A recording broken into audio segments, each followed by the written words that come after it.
പ്രിയപ്പെട്ടവരെ, ഇന്ന് ഞങ്ങളുള്ളത് കാസർഗോഡ് ജില്ലയിലാണ്.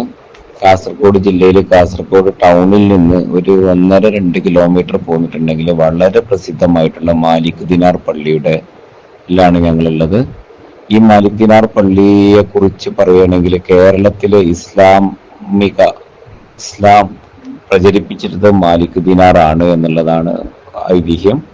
ഇത് പ്രകാരം AD 600-കളിൽ, അതായത് 2ാം ഖലീഫ ഉമറുൽ ഖത്താബിന്റെ കാലത്ത് തന്നെ നമ്മുടെ മാലിക് ദിനാർ കേരളത്തിൽ വന്നിരുന്നു എന്നാണ് വിശ്വസിക്കപ്പെടുന്നത്.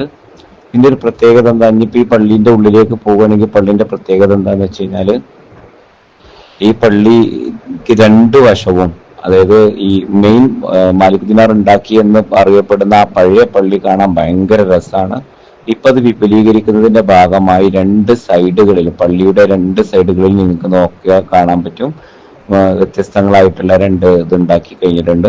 അതുപോലെ തന്നെ ഇതിന്റെ മച്ചും പുതിയ ബിൽഡിങ്ങിന്റെ മച്ചും ഒക്കെ വളരെ രസകരമായിട്ടാണ് ഉണ്ടാക്കിയിട്ടുള്ളത്. ഇതിന്റെ ഉള്ളിൽ തന്നെ ഒരു ഖബറിടവും ഉണ്ട്, മാലിക് ദിനാറിന്റെ ആണെന്ന് അറിയപ്പെടുന്നു. അതുപോലെ മാലിക് ദിനാർ വന്ന വർഷവും കാര്യങ്ങളെല്ലാം അവിടെ രേഖപ്പെടുത്തി വെച്ചിട്ടുണ്ട്. പഴയ മിമ്പർ അവർ പൊളിച്ചു മാറ്റിയിട്ടില്ല, പഴയ മിമ്പറുകളും കാര്യങ്ങളും ഉണ്ട്.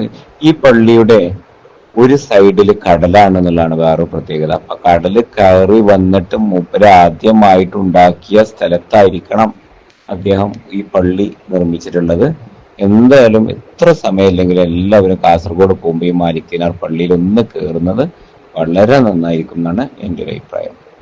എല്ലാവരും ഒന്ന് കയറണം. അവിടെ പോയി ഒരു സലാമൊക്കെ പറഞ്ഞ്, അവിടെ കയറുമ്പോൾ തന്നെ ഖബർസ്ഥാൻ നമുക്ക് കാണാൻ പറ്റും. ഒന്ന് സലാമൊക്കെ പറഞ്ഞിട്ട് പോരും കേട്ടോ.